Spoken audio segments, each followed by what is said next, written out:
Welcome to my little fly on the wall mini doc about my interview with a production company to make a video explaining my experiences with the feeding rig that was inserted into my stomach.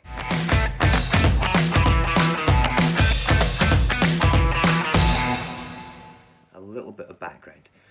I was diagnosed with throat cancer this time last year, about a year ago, and it was a stage 4 tumour. Now many people will go, oh my god, stage 4, that's fatal. In head and neck cancer, stage 4 tumours are not fatal all the time.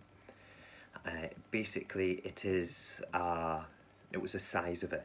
It was the onset and the rapid growth that made it stage 4. Now, when all that happened, it was a roller coaster of emotions when I was diagnosed, and all this information was bombarded at me, and I didn't take it in that much. Knew that they were going to put a feeding tube into me, didn't take it on board properly at the time, and over the years previous to me, the NHS and Dr. Mackenzie, Joe Mackenzie, who was my specialist, discovered that there wasn't that much good training information about the feeding rig.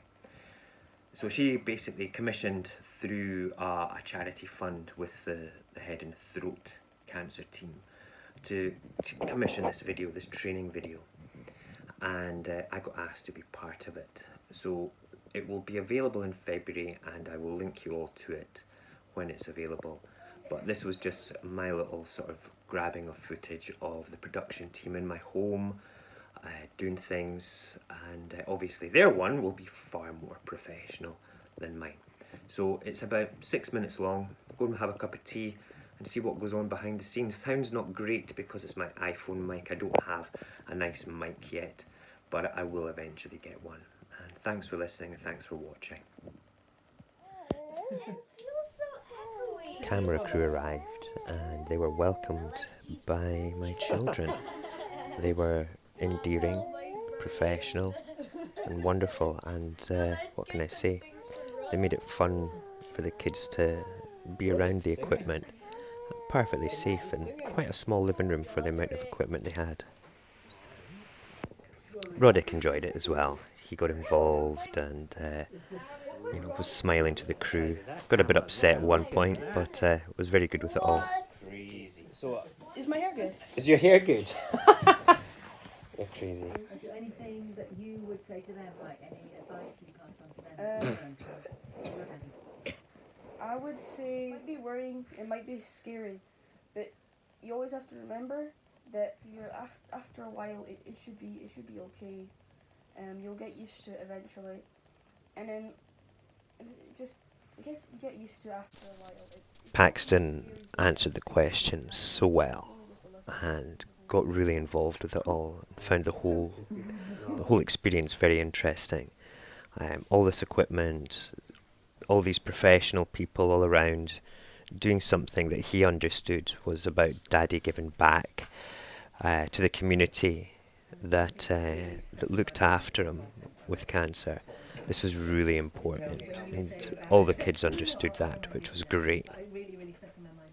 For the interviewing bit, also, I want you to feel like you're in control of if you want to stop, if you want to have a drink, or if you just want to stop and take a break, or... I'm not in over there and stuff. No, this is a good time to get those shots because we're not ready anyway. That's one of those. I need a mic like that. I need a mic like that for my phone.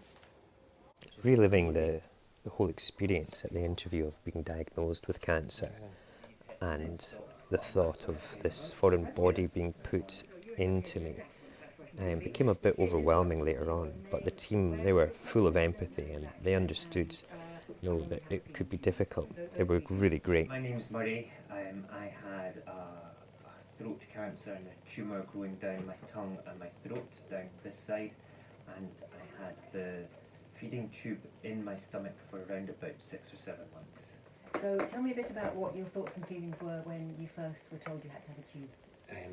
The whole experience of being told about cancer was overwhelming, and then with regards to the whole thought of having a tube put into me, Sorry, I need to start that again. That's My fine, thoughts that's went fine. all over the place there. No, Right. I'm really glad that when I said you can always stop and start and it's Yeah, in yeah. your hands, you Right, took me good. seriously. Cool, That's good. totally, That totally. makes me feel better. Good. Okay. Right, okay, you don't need to ask the question again, I'll just gather my thoughts for 10 seconds and In then your own time, no move rush. it on. Yeah. When I was diagnosed with cancer, the whole thing was overwhelming. It was like a complete roller coaster of disbelief, of oh my god, what am I going to do? What happens next? Where do I go from here? Is there an end to it? And that was all in the first 10 seconds. It was all very crazy. I didn't even think about the tube. They mentioned it on day one. Didn't even dawn on me to begin with. But when eventually it did, it was like, all right, I'm going to have this artificial thing sticking out of me for how long? And it was however long it was going to be needed for. Scary though, scary. It said I was going to lose the ability to swallow, and for me that was a big deal because I really enjoy my food. I cook every day. So what was I going to do? Just sit there and look at people eating? How was it going to affect my social life? It was a whole sort of cacophony of crazy feelings all in one, and not having a single answer for them at all. But if I was to sort of like put things down on a list, it would be fear of the unknown, not knowing what to expect. That was probably the top of my list, right down to the bottom of like not being able to eat, and everything in between. Okay, was like variations of not being able to eat and not knowing what was going to go on, and it was just going round in a circle all the time. It would never stop.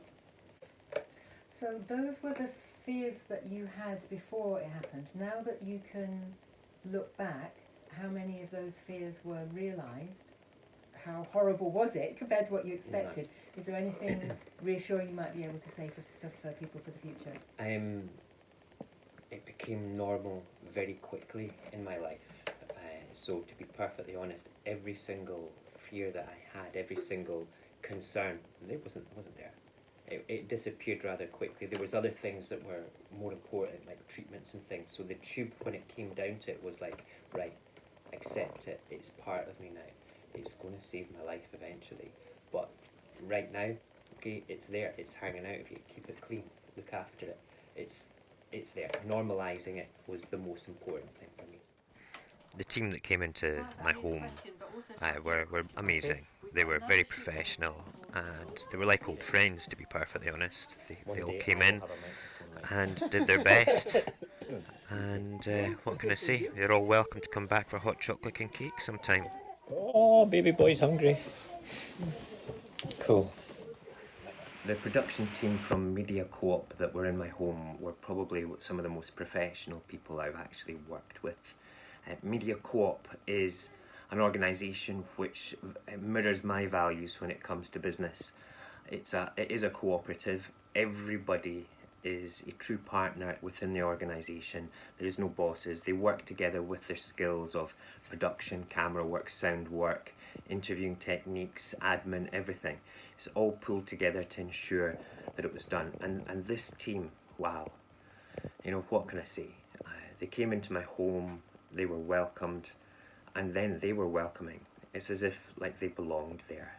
It was as if they deserved to be there, and they did a great job. They put me at ease, and they interviewed my children as well for this video. And what can I say about that? They just took to them, and my kids took to them back. I have to say thank you for being so good to the whole team when you came in. You were second to none, and thanks. Okay, I can't wait to see the video. See you soon.